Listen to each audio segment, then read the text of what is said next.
Badan Perencanaan dan Pembangunan Daerah Kabupaten Mimika menggelar sosialisasi kebijakan inovasi daerah dan teknis pengukuran indeks inovasi daerah yang dihadiri perwakilan organisasi perangkat daerah di Mimika pada 10 November 2023 yang mengundang perwakilan Kemendagri Yusharto Huntoyungo.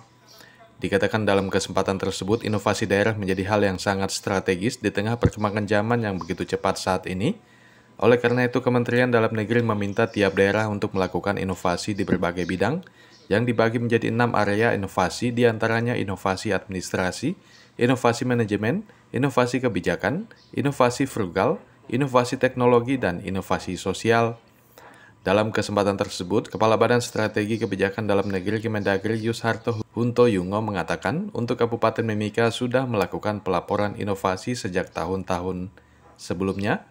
Hanya saja untuk saat ini Kabupaten Mimika belum masuk dalam kategori kualitas inovasi yang baik dengan penilaian 2,1 yang dinilai dari unsur satuan pemerintah daerah. Dirinya berharap ke depan Mimika dapat mengembangkan inovasi yang dimiliki yang mengacu pada 6 area inovasi di mana di antara inovasi yang disebutkan memiliki keterkaitan sesuai visi pemerintah daerah. Inovasi daerah ini menjadi salah satu hal yang sangat strategis di tengah perubahan yang begitu cepat yang kita rasakan saat ini. Pemerintah daerah berdasarkan ketentuan itu diminta untuk melaporkan inovasi kepada Menteri Dalam Negeri. Dan sebagai bagian dari proses ini, Kabupaten Mimika sudah melaporkan inovasi sejak tahun-tahun kemarin. Hanya saja belum termasuk kategori pada kabupaten dengan kualitas inovasi yang baik. Contohnya untuk tahun 2023 masih skor kurang inovatif, yaitu sebesar 2,1. Ini baru dari unsur satuan pemerintah daerah, sementara jenis inovasi yang dilaporkan itu tanpa unsur-unsur yang mendukung inovasi daerah yang bersangkutan. Seperti penjelasan tentang inovasinya itu apa, lalu manfaat inovasi untuk siapa saja, kondisi di awal dan setelah inovasi juga belum terdeskripsi dengan benar, sehingga tidak bisa diberikan penilaian yang utuh atas inovasi yang dilaporkan. Untuk itu, lewat sosialisasi ini kami sudah menyampaikan seluruh unsur yang dibutuhkan apabila akan melaporkan inovasi. Dengan harapan seluruh pimpinan OPD atau yang mewakili dapat menindaklanjutinya di wilayah masing-masing atau di tempat kerja masing-masing, sehingga laporan inovasi itu menjadi lebih utuh. Yang berikutnya, antara satu inovasi dengan inovasi yang lain itu diharapkan membentuk ekosistem yang saling mendukung. Jangan satu inovasi terlepas dari inovasi yang lain. Terlepas dari inovasi itu digagas oleh OPD yang berbeda, tetapi harus mendukung visi yang sama bagi pemerintah daerah. Untuk itu kami berharap melewat Bapeda ini akan dikeluarkan sebentuk peraturan yang memuat tentang inovasi apa saja yang akan dilakukan, lalu berapa banyak inovasi yang akan dilakukan per OPD. Yang berikutnya, inovasi ini berdasarkan peraturan kepala daerah itu akan dituangkan dalam perjanjian kinerja yang akan ditandatangani oleh pimpinan OPD.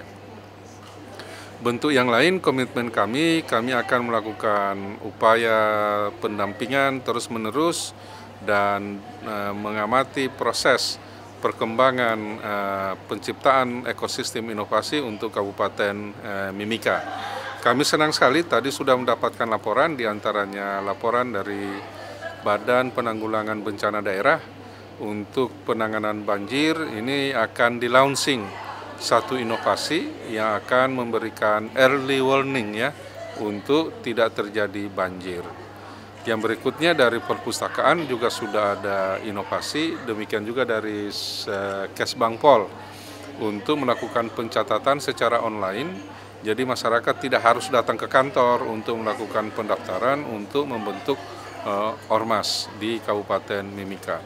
Akan difasilitasi dengan aplikasi yang memudahkan masyarakat. Dari inovasi yang sudah ada ini, ini akan menjadi pencetus, akan ada inovasi-inovasi tambahan. Contohnya, kalau banjir sudah tertanggulangi, ini harus diikuti oleh Dinas Pertanian. Jangan sampai lahan yang sudah terjaga dari banjir ini menjadi lahan yang idle atau yang tidak termanfaatkan.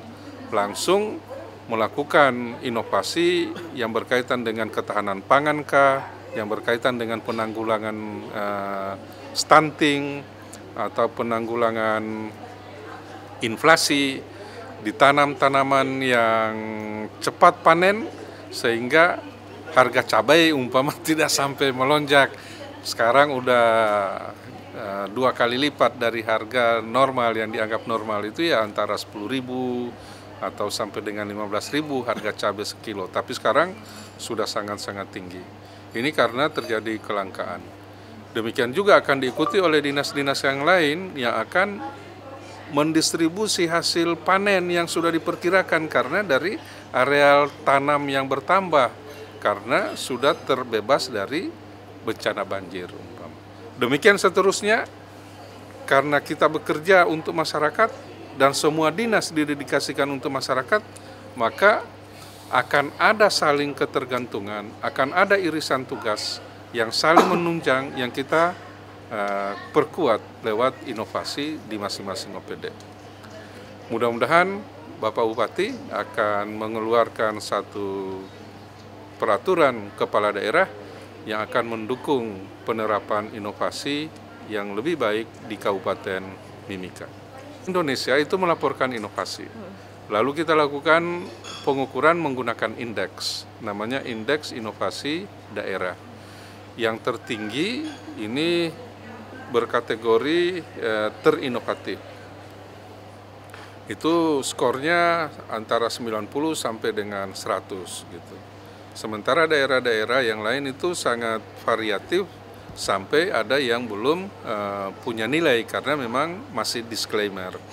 Ya, tahun ini masih sekitar masih ada sekitar 19 daerah yang masih berkategori disclaimer. Nah, kalau rendah itu dari 0,01 sampai dengan 34,9 itu kurang inovatif. Inovatif itu 35 sampai dengan 60. Di atas 60 itu sangat inovatif. Dari yang sangat inovatif inilah yang akan kita seleksi, mungkin ngambil 50%, lalu kita lakukan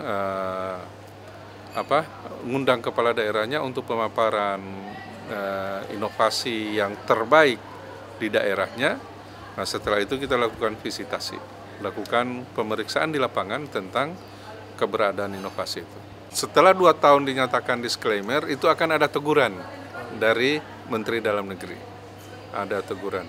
Sementara daerah yang terkategori terinovatif, kita laporkan ke Menteri Dalam Negeri menyampaikan pengantar ke Kementerian Keuangan. Berdasarkan kebijakan Menteri Keuangan akan dilakukan penilaian. Tidak semua tergantung dari ukuran-ukuran yang ditetapkan dengan peraturan Menteri Dalam Negeri, Menteri Keuangan. Awal-awalnya seluruh yang terinovatif dapat dana insentif daerah, tetapi karena semakin ketat, ya lalu ada juga keterbatasan keuangan daerah sehingga menjadi lebih selektif. Dikaitkan dengan masih tinggi nggak pengangguran, tinggi nggak inflasi, terjadi peningkatan nggak IPM. Jadi inovasi itu diharapkan ada relasi dengan ukuran-ukuran makroekonomi. Jangan inovatif tetapi tidak terdampak. Ya, dampaknya itu secara ukuran itu bisa dilihat dari ukuran makroekonomi. Pelaporan inovasi ini sudah difasilitasi oleh Kementerian Dalam Negeri dalam salah satu platform. Dan pada saat yang sudah ditentukan nanti, website untuk bisa diakses mengisi indeks inovasi ini bisa diakses oleh pemerintah daerah. Seperti tahun ini kita memberi waktu sekitar 2 bulan sampai dengan tanggal 28 Juli daerah untuk bisa menginput data inovasi daerah. Tim Liputan Papua MC TV. Mentang-mentang duit banyak,